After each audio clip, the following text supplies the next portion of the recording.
Boa noite, gente boa. Estamos iniciando mais uma edição do programa Papo Dinâmico. Estamos também nas redes sociais, no YouTube, no canal do programa Papo Dinâmico, no canal da PUC TV Goiás e no perfil do programa Papo Dinâmico no Facebook, no Instagram, no Twitter.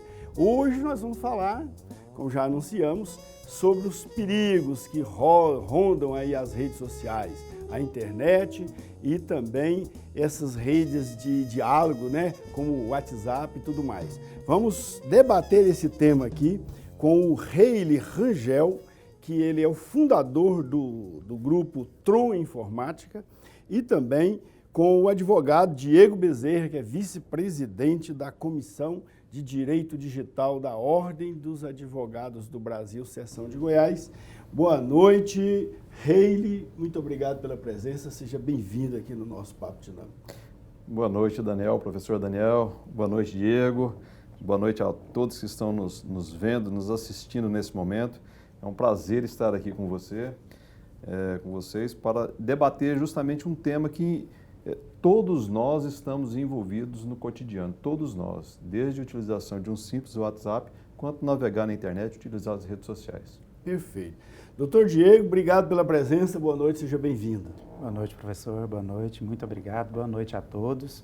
O direito digital vem atingindo aí a todos, né? E é muito importante esses esclarecimentos que a gente vai fazer aqui no dia de hoje.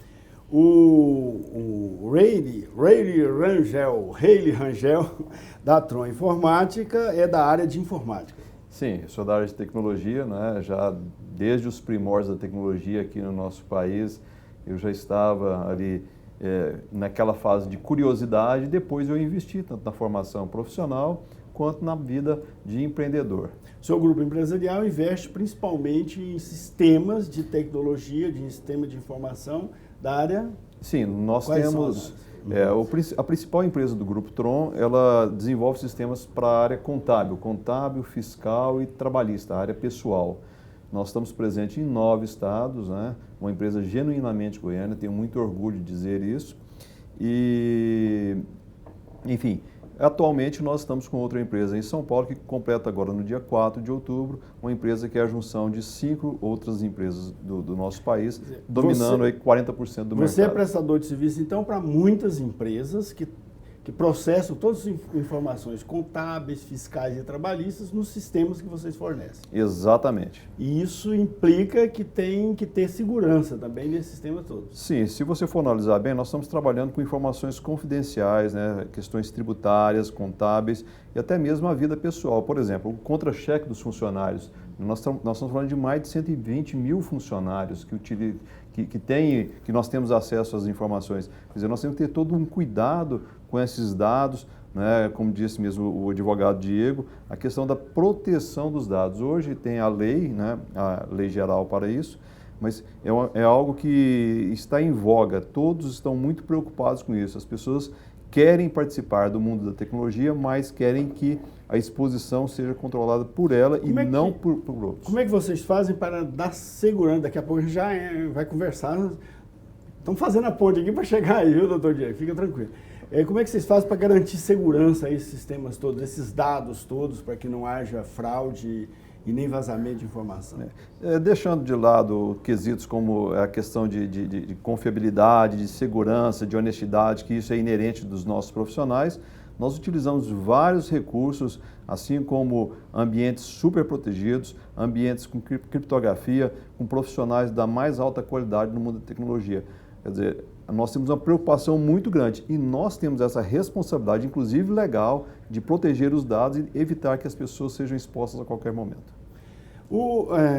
Doutor Diego, como é que está hoje a política da OAB no sentido de combater os crimes digitais? Existe muita ação, muitos advogados atuando nessa área? Tem havido muitos problemas para os advogados atuarem?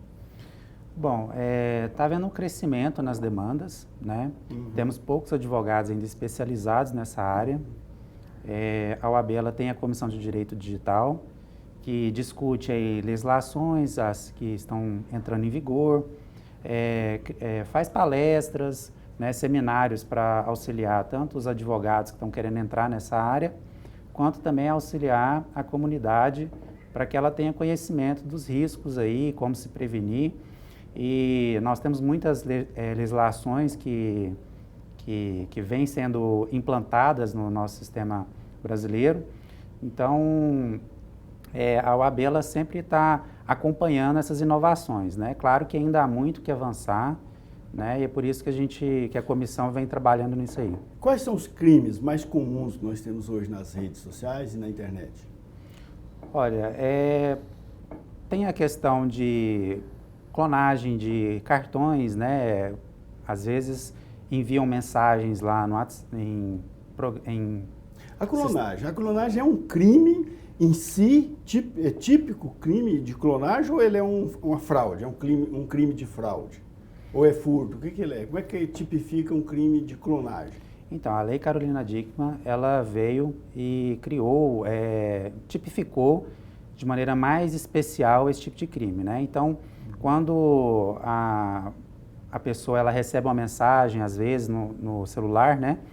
E acaba clicando ali, pega aquelas informações e a pessoa acaba utilizando dessas informações, às vezes, para clonar cartão, né? Pegando senha de bancos, né? Então, existe a legislação específica que considera isso como crime, né? Ah, ok. O tipo, então, não é uma fraude, não é um furto do antigo Código Penal, não. É um crime novo que foi criado. Então, tem inovações nessa área de tecnologia e a lei ela também vai se especificando, né? Sim. Então, mesmo sem essa lei existir, o nosso entendimento é que já estaria qualificado como um furto, né? Mas criou-se essa lei especial para atingir mais especificamente esse tipo de crime. Tá, a Carolina Dickmann foi antes de 2012, que a lei é de 2012, se não me engano. O que aconteceu com ela é que ela teve fotos dela nua, sei lá, e que foram clonadas, né, e divulgadas na internet. Não chegaria a ser bem não sei se isso aí é furto ou difamação, injúria, não sei o que é isso. Que crime é esse? Então, uma exposição indevida, o que foi? A própria Lei Carolina Dickmann, ela especifica o tipo penal, né? Então, no caso, seria ali a invasão e a divulgação. Invasão de privacidade e, no caso dela, houve a ameaça de que, a extorsão, né? Então, existiu o crime de extorsão no Código Penal, mas para se ficar mais específico, foi criada a Lei Carolina Dickmann. Então, ela enquadra dentro dessa lei. Ah, ok. Que tipo, ainda existem hackers ainda? Claro, existem. Eles estão atuando? Sim, os hackers atuam de todas as formas, né? Inclusive, é estranho que eu vou falar agora, mas tem empresas na área de tecnologia que têm hackers. Eles contratam hackers justamente para que eles possam colocar à prova os próprios sistemas de segurança. É uma espécie de advogado do diabo. Não, ele é do bem. Ele é um advogado do bem, porque ele tenta fazer tudo aquilo que uma pessoa como ele, um profissional, sei lá, uma pessoa como ele tem esse perfil, né, de hacker. Quando fala hacker, né, existe esse lado do bem e aquele que faz o uso indevido, né, dos dados que foram capturados, das informações. O hacker, nesse sentido, então, é um cara muito inteligente, muito esperto, que é capaz de ficar do lado oposto, digamos, do sistema, tentando invadir o sistema para ver as fragilidades. O hacker é um profissional que tem uma habilidade, né, na área de tecnologia para burlar sistema, para quebrar códigos. Ele se sente desafiado pelos sistemas de segurança e ele tenta quebrar. Mas existem, como eu disse para você, profissionais, né, que têm esse mesmo perfil de hacker, mas é para o bem. Justamente, por exemplo, os bancos. Os bancos têm os hackers. Para que eles possam coluna, não. De dia ele trabalha para a empresa, fazendo bem, e à noite ele trabalha para ele, fazendo mal. Isso aí vai muito da personalidade, do caráter da pessoa. Esse não, ele trabalha, ele utiliza todo o seu potencial como profissional para tentar burlar os sistemas que foram projetados pelos bancos, pelas empresas, justamente para verificar se o sistema de segurança está a toda prova. Qual o dispositivo hoje que é mais suscetível a vírus? O computador, celular, tablet? Qual que é mais suscetível? Olha, o que é mais suscetível a vírus é aquilo que nós mais utilizamos. né? Então, por Hoje, exemplo... então é celular. Então, exatamente. As pessoas, elas utilizavam, por exemplo, a dominância, né? O mercado é dominado pelo sistema operacional Windows. Então, quer dizer, o Windows é mais suscetível do que outros sistemas. Depois veio crescendo outros, por exemplo, o caso do Android, na questão de mobilidade. Mas hoje, os nossos dispositivos móveis, seja os smartphones e os tablets, eles estão suscetíveis a qualquer tipo de ataque, qualquer invasão de privacidade, inclusive os vírus que são desenvolvidos justamente para que eles possam entrar e, estando lá dentro, abrir a porta para quem de fora está. A Comissão de Direitos, o Dr. Diego é vice-presidente da Comissão de Direito Digital da OAB. Como é que é o trabalho da comissão, Dr. Diego?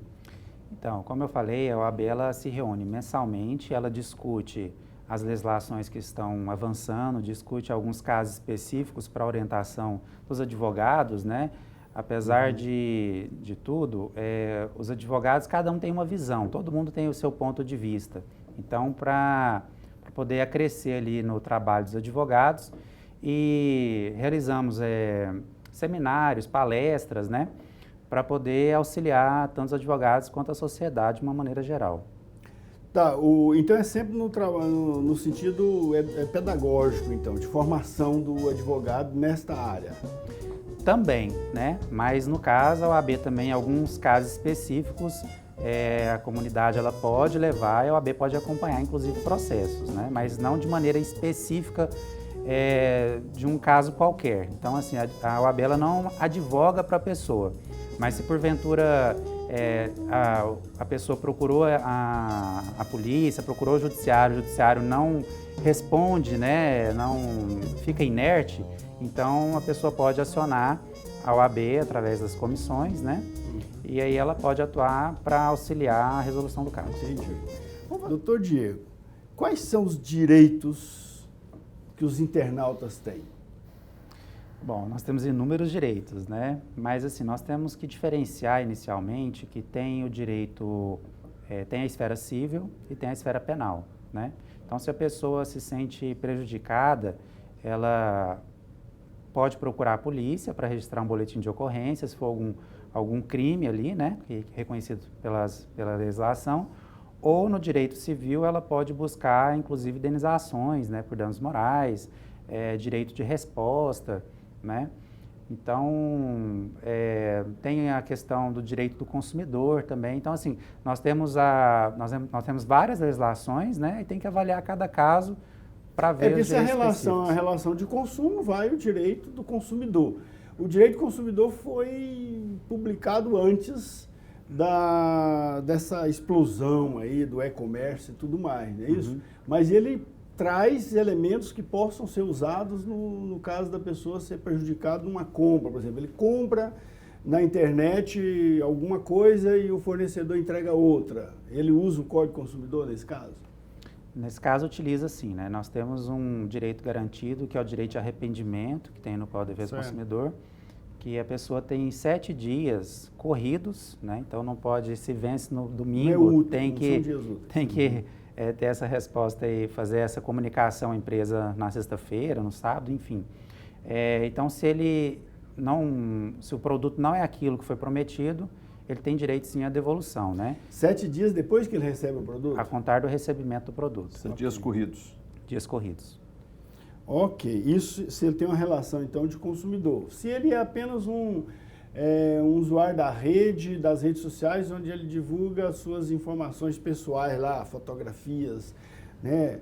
Na quinta-feira o pessoal publica fotos das viagens que fizeram no passado, como hoje a nossa produtora publicou ela lá na praia de Natal, num bug lá na praia. Então, se ele está publicando lá seus dados pessoais, mas num perfil que ele mantém lá uma certa reserva. E, de repente, outras pessoas não autorizadas entram nesse perfil e pegam essas informações. Ele é uma invasão de privacidade nesse caso, né? Sim, a invasão de privacidade.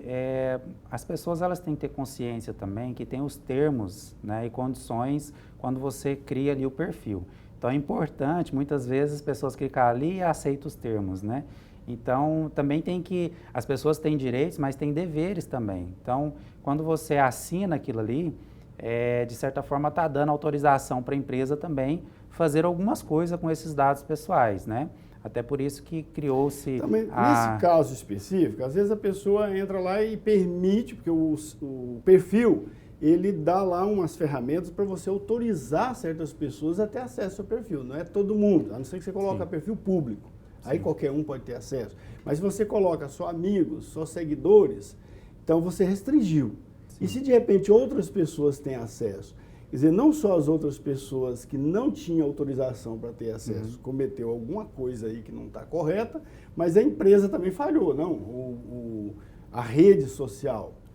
Sim, ela, nesse caso, ela falha, né, e tem a responsabilização, né? Se houver algum tipo de prejuízo para essa pessoa, e é claro que ela precisa também confirmar que esses fatos aconteceram, né? Então tem que levar conhecimento do Poder Judiciário, que nem eu falei, tanto na esfera civil quanto na esfera penal, né? No caso, como o senhor comentou, tem uma violação aí, então pode ser responsabilizado criminalmente, como também a própria empresa, porque ela tem que zelar pela segurança do usuário. Então, pode ser responsabilizado também na área civil através dessas indenizações. Mas assim, é interessante, assim como o Dr. Diego falou, foi uma coisa interessante. Ele falou, nós temos direitos e deveres. Perfeito. É muito cuidado, porque senão, às vezes, o internauta, o ouvinte, né, o telespectador, ele vai imaginar o seguinte, eu estou totalmente protegido até mesmo dos atos que eu cometo de forma indevida. Quer dizer, se você tem uma plataforma, por exemplo, você tem uma rede social onde você publica, você também tem que ter um certo discernimento, cuidado e zelo com a sua imagem e com aquilo que você publica. Uma vez que você publicou, você pode até retirar, apagar isso depois. Mas uma vez que isso caiu na rede, né, e mesmo você tendo autorizado apenas parentes ou amigos, coisas nesse sentido, nós temos que lembrar que tem um amigo do amigo, quer dizer, o seu amigo às vezes pega alguma coisa sua e por um acaso compartilha com alguém. Não, eu só vou mandar isso para você não mostra para ninguém. Mas esse manda para o outro, que manda para o outro, e é assim que acontece. É a mesma coisa de segredo. Vou te contar um segredo, mas você não conta para ninguém. Você não conta para ninguém. Aí eu chego pro Diego e falo, Diego, o professor Daniel me falou um negócio, eu vou falar para você. O segredo, entendeu? Né? Então é isso, a gente tem, mas como o Dr. Diego falou, nós temos os direitos, mas também nós temos as nossas responsabilidades. Fazer da forma como a plataforma também oferece. Como ele mesmo disse, existem os termos que você aceita ou não. Agora eu pergunto, alguém lê esses termos? Tá, mas assim, o WhatsApp mesmo informa pra gente que a minha comunicação com qualquer outra pessoa, ela é criptografada e é sigilosa, ela é segura, né? Mas aí se eu mando a informação para alguém e outra pessoa intercepta essa informação, então houve uma quebra aí de garantia da empresa. Neste caso, houve uma falha da plataforma. Da plataforma. Mas se esse alguém que você está conversando, se ele compartilhar essa sua conversa, aí foge do controle da empresa. Sim. Não tenho dúvida. É isso aí. Por aí mesmo. Então, já falamos dos direitos. Hayley, o que é spam? O spam, muita gente fala spam. O que é spam? A spam, digamos, podemos traduzir isso como um lixo, né? É aquilo que você não deseja, é uma mensagem que você não gosta, você não quer. A princípio você pode receber a primeira e depois começar a receber várias. Mas não é um vírus, o spam não é um vírus. Pode vir acompanhado de alguma aplicação que torne-se, às vezes, pode ser um vírus ou algo que venha, digamos, sequestrar o seu equipamento, né? Sequestrar virtualmente, dar acesso para os crimes virtuais. Ok. Mas assim, para o telespectador entender, é provável que todos os usuários aí já sabem o que é spam, não sei que seja muito novo em informática. Mas de repente a pessoa está num site, aí aparece um banner lá anunciando, isso é um spam? Não, isso é outra coisa. Isso é outra coisa, né? Esse é um pop-up, mas ele vem ali, tem um phishing, né? Um outro termo na tecnologia que utiliza, justamente para capturar os dados. O spam, que é conhecido, é aquele e-mail indesejado que você recebe na sua caixa de entrada. Okay. E você pode classificar ele, assim que você recebe, existem mecanismos para que você possa classificá-lo como spam, que das próximas vezes ele nem entra na sua caixa de entrada. Ele já vai direto para uma caixa específica, evitar aborrecimento e para que você não cometa nenhum ato assim, de descuido, de clicar em algum lugar que não deveria e ter seu equipamento, seu smartphone, seu tablet, seu computador sequestrado virtualmente. Tem jeito de configurar o próprio software de e-mail para não receber? Sim, os sistemas de e-mail hoje, eles são muito avançados, são inteligentes. Então, eles têm uma classificação, existem mais ou menos alguns padrões de e-mails que são enviados e são recebidos por essas caixas postais que têm uma determinada inteligência e que você também vai educando. A partir do momento que determinado tipo de e-mail você vai classificando como spam, os próximos, mesmo que não sejam esses, eles também vão sendo classificados como spam, aguardando uma autorização sua para validar se ele é uma mensagem correta, válida ou um spam. Fazer só uma complementação nesse caso aí. O spam, assim, nós temos também o fato de que muitas pessoas estão recebendo ligações de empresas como publicidade, como propaganda, né? E tem algumas empresas que abusam no direito de ligar. Então, liga 10 vezes, liga no final de semana, liga fora do horário comercial. Então, entrando naquela parte dos direitos do consumidor, ela pode procurar o judiciário, né, para proibir, para pedir que a empresa pare de fazer essas ligações. E então, assim, é mais uma forma de spam aí que seria essa propaganda, né? Quais as características, Reine, de um site seguro? Como é que a gente sabe que um site é seguro? Exatamente, site seguro, inclusive, é aquele negócio, né? Existem os navegadores, então ele tem um cadeado ali, esse cadeado é um dos símbolos, né, que nós sempre procuramos divulgar às pessoas, justamente que quando você está neste ambiente seguro é um cadeado fechado, quer dizer, se você está num navegador atualizado, por isso que é importante você ter os seus sistemas atualizados, se você tem um bom sistema de proteção, de antivírus, se você tem um zelo pelos recursos tecnológicos que você tem, dificilmente você vai cair. É claro que às vezes o excesso de confiança faz com que a gente pule algumas etapas. Por exemplo, é o caso daquele cadeadinho. Você perceber aquele cadeado, ele demonstra que ele é um site seguro. Você pode fazer uma operação bancária, uma operação de compra e venda, que você estará num ambiente seguro e protegido. Ok, mas assim, uma casa, hoje em dia nas casas geralmente tem a linha telefônica, tem a banda larga e tem o Wi-Fi. Sim. E aí um monte de coisa se conecta nesta rede doméstica. O computador, o tablet, se conecta tanto por cabo, né, quanto pelo Wi-Fi e telefones. E as pessoas fazem operações diversas ali usando esses diversos dispositivos. Se uma dessas máquinas estiver contaminada, o vírus não poderia contaminar os outros também? O que acontece nesse caso é diferente da questão do site. Então, o site, eu acho que as pessoas perceberam, o site estando protegido, tem aquele cadeado. Agora, a questão de você ter vários dispositivos e eles conversarem entre si, integrados através de uma rede física ou virtual, no caso um Wi-Fi, no outro caso através de cabos, é claro, como eu disse, se você tem um sistema sempre atualizado, sistema operacional atualizado, porque as empresas que desenvolvem os sistemas operacionais, elas estão atentas a todos os momentos. Isso é igual um vírus no corpo humano. A vacina é desenvolvida depois que surge o vírus. Então, todo tipo de problema que surge, que vai atrapalhar a vida do internauta, que vai deixar ele vulnerável, as empresas estão desenvolvendo algo para proteger. E aí, se você tem um sistema atualizado, se você tem um bom sistema antivírus, dificilmente você vai cair nessa situação. É lógico, repetindo, as pessoas têm que ficar muito atentas. Você tem que desconfiar de certas coisas.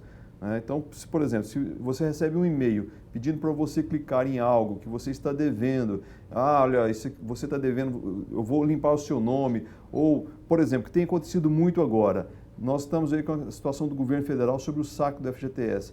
Muitas pessoas podem começar a receber e-mails e mensagens falando assim, forneça seus dados que vai facilitar, inclusive o seu FGTS já vai direto para a sua conta. Informe os seus dados aqui e que o seu dinheiro vai ser acreditado ali na sua conta.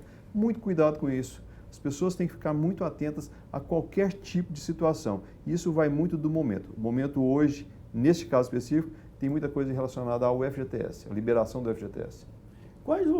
Doutor Diego, quais os crimes assim que a gente pode considerar que são mais comuns no mundo aí do cybercrime? Fraude mesmo? É roubo de dados de cartão de crédito? Ou é difamação? Porque também há uma avalanche muito grande de fake news e gente deturpando ou difamando, digamos assim, a honra das pessoas. Qual que é mais comum hoje? Olha, é difícil dizer um crime mais comum, né? Assim, às vezes por onde a pessoa, pelo tipo de relacionamento que ela tem ali, né? Então, se ela é uma criança, às vezes está tendo exploração ali, ou divulga, ou cyber... Ainda tem muita exploração sexual na internet? Gente que procura difundir imagens sensuais de crianças, isso ainda é muito comum? Porque recentemente teve uma operação das polícias, né, sobre isso aí. Combateu ou isso ainda é resistente ainda na rede?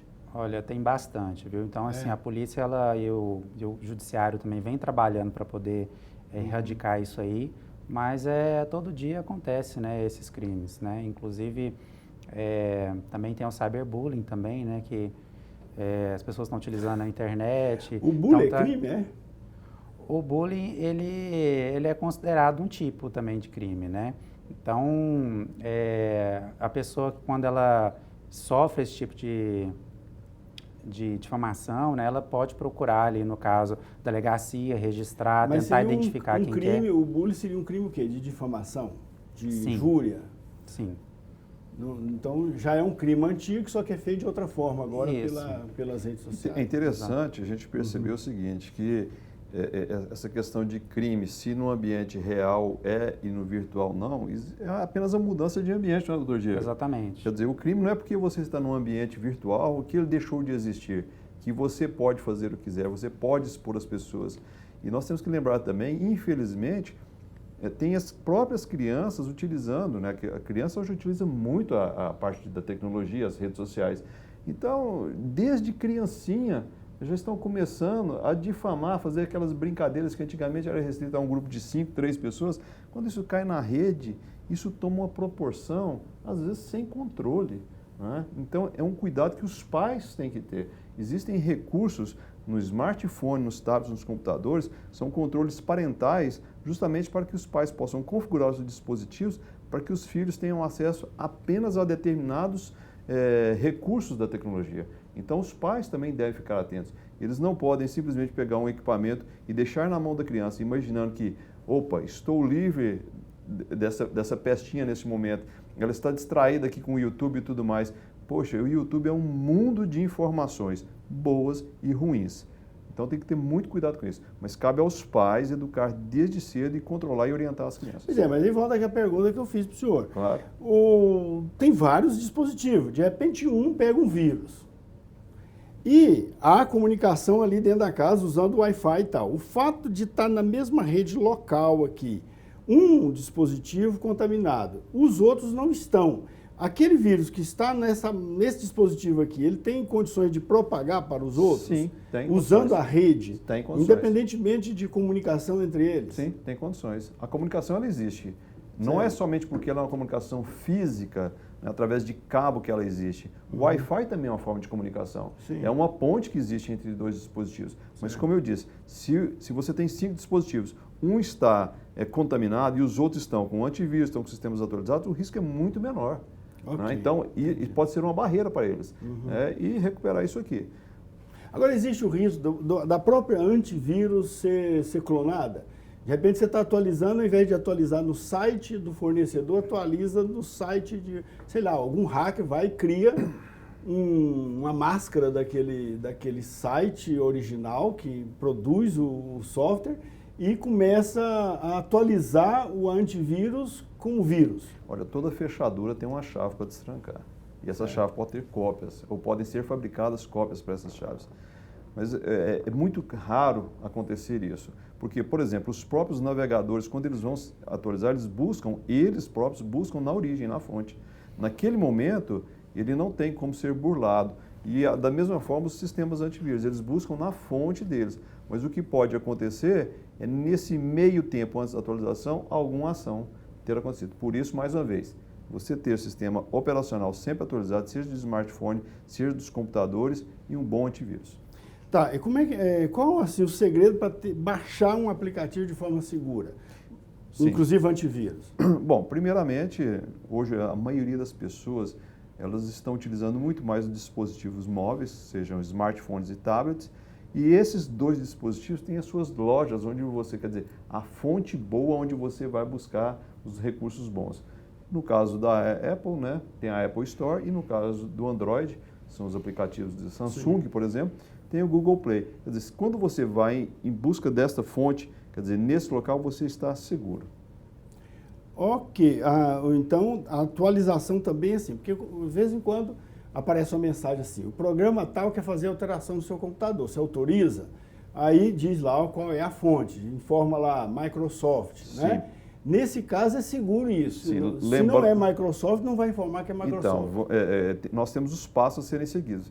Se aquele aplicativo ele está sendo atualizado, é porque você buscou ele na fonte correta, que foi lá na Apple Store ou no Google Play. Então, se você buscou esse recurso nessas fontes, as atualizações, consequentemente, estarão seguras. Ok. Tá, você já falou do iOS, do Android, navegar de forma segura. Sim, nos aplicativos. Hoje em dia se usa muito o aplicativo de celular para fazer operações bancárias.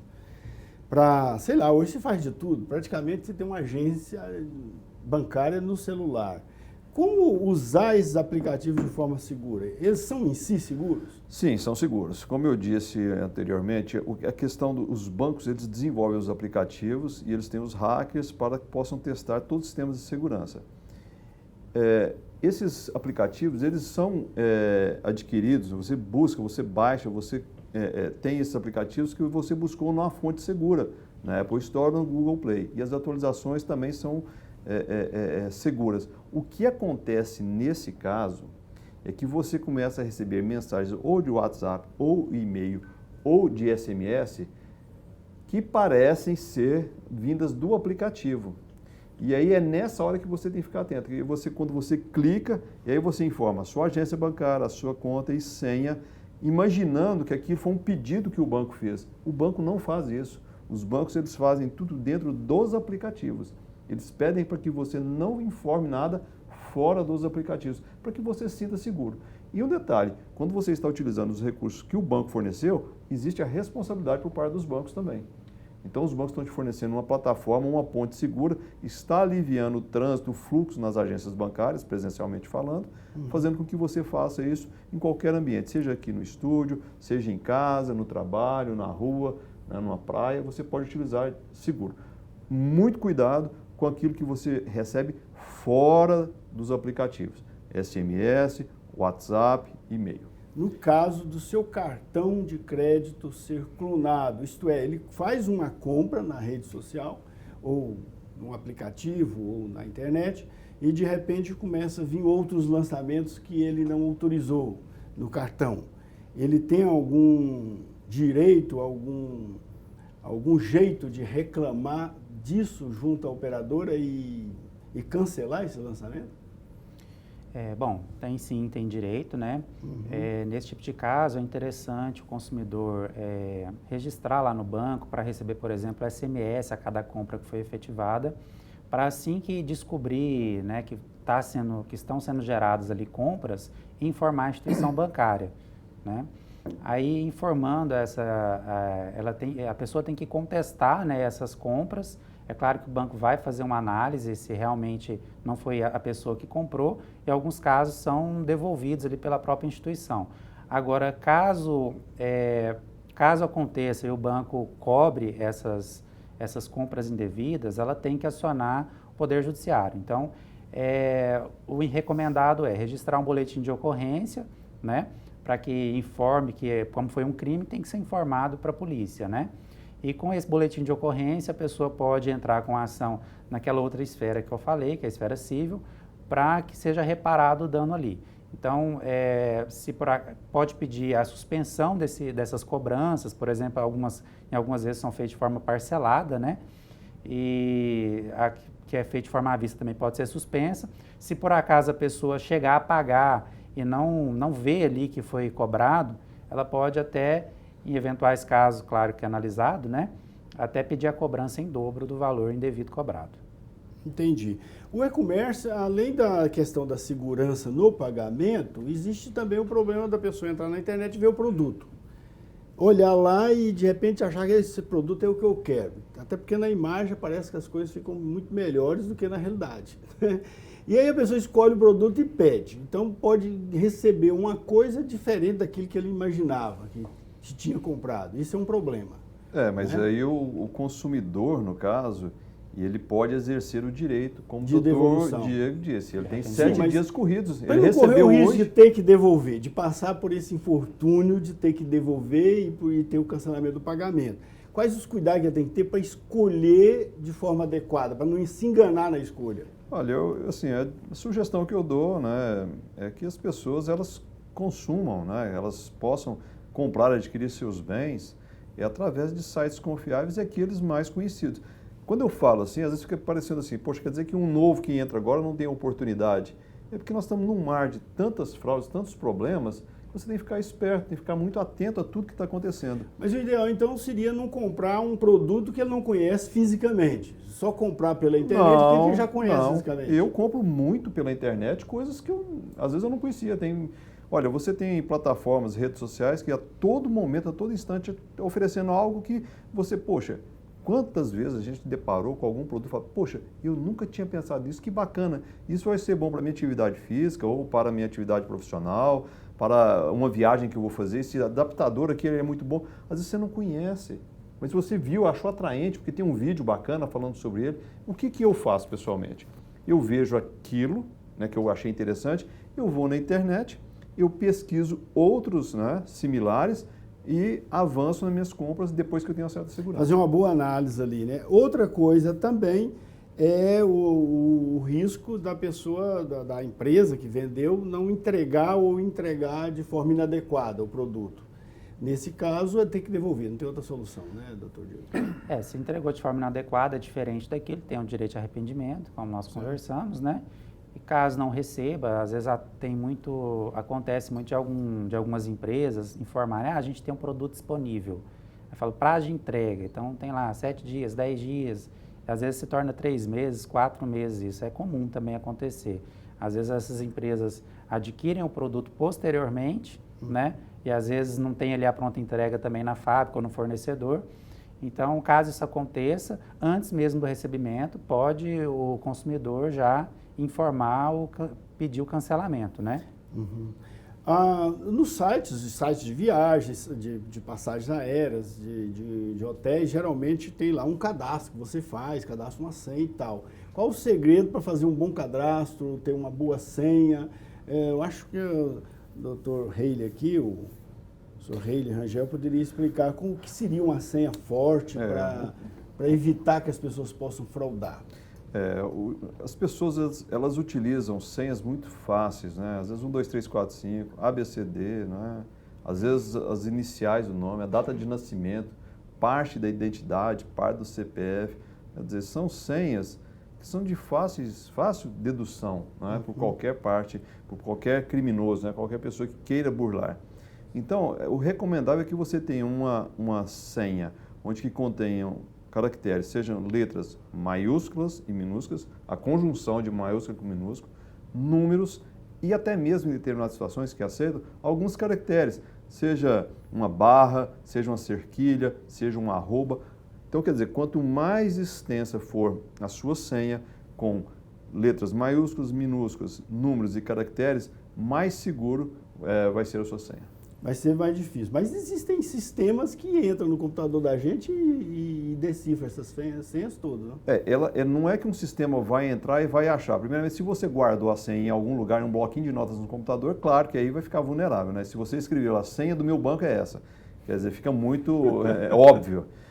Mas o que existe são aplicativos, como eu disse, aquele que você clica quando recebe um SMS, que ele fica meio que na tocaia, aguardando você fazer alguma ação em um site similar àquilo que ele foi programado, para que ele possa capturar os seus dados. Isso existe também.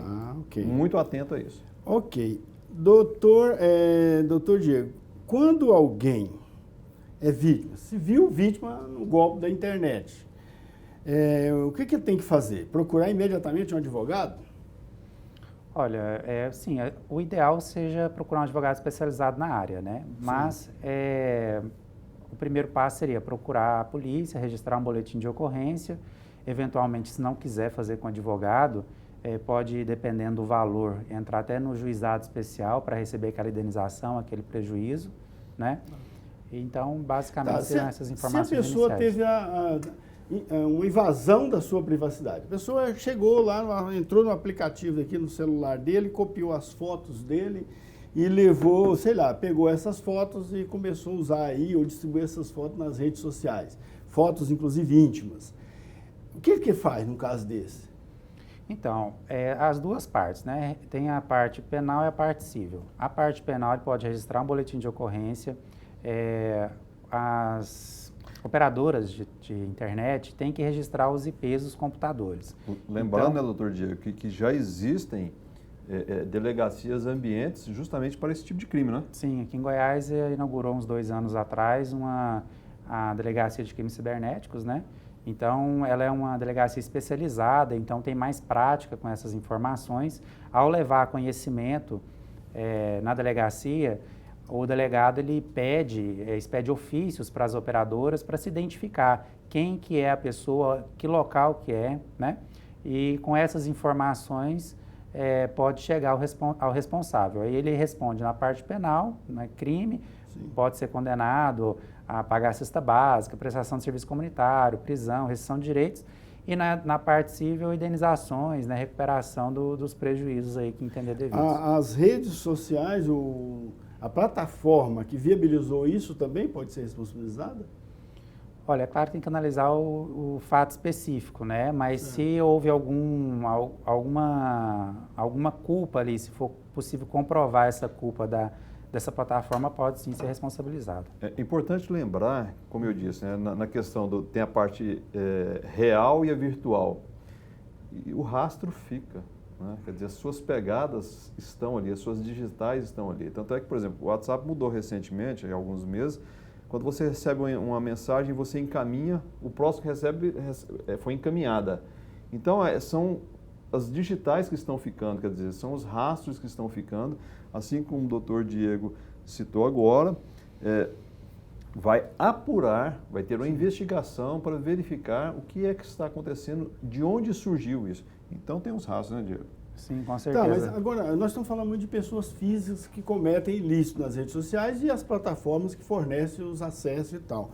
Mas existem também bancos de dados, por exemplo, a gente entra numa empresa qualquer aí para comprar uma passagem, a gente vai lá e faz um cadastro, né? Se essas informações desse cadastro vazam, a gente também tem direito de ação? Bom, o Código de Defesa do Consumidor garante ali que as informações, elas não podem ser divulgadas, né? E agora tem a nova lei, que é a Lei Geral de Proteção de Dados, que vai entrar em vigor a partir do ano que vem, que garante ali mais direitos, né, para que não haja essa exposição dos dados pessoais. Entendi. Perfeito, gente. Olha, infelizmente nosso tempo acabou. Quero agradecer muito mesmo a presença de vocês aqui. Boa noite, doutor Diego. Muito obrigado pela participação aqui. Eu que agradeço a todos aí, agradeço ao participante também e espero ter novas oportunidades para esclarecer o público aí. Senhor Reile Rangel, presidente da Tron Informática, obrigado pela presença. Muito obrigado, professor Daniel. Obrigado, doutor Diego. Obrigado a você que teve a paciência de assistir e com certeza vai aprender muito aqui, principalmente comandado aqui pelo professor Daniel. Que isso, muito obrigado. Para você que nos acompanhou, um grande abraço e até a próxima.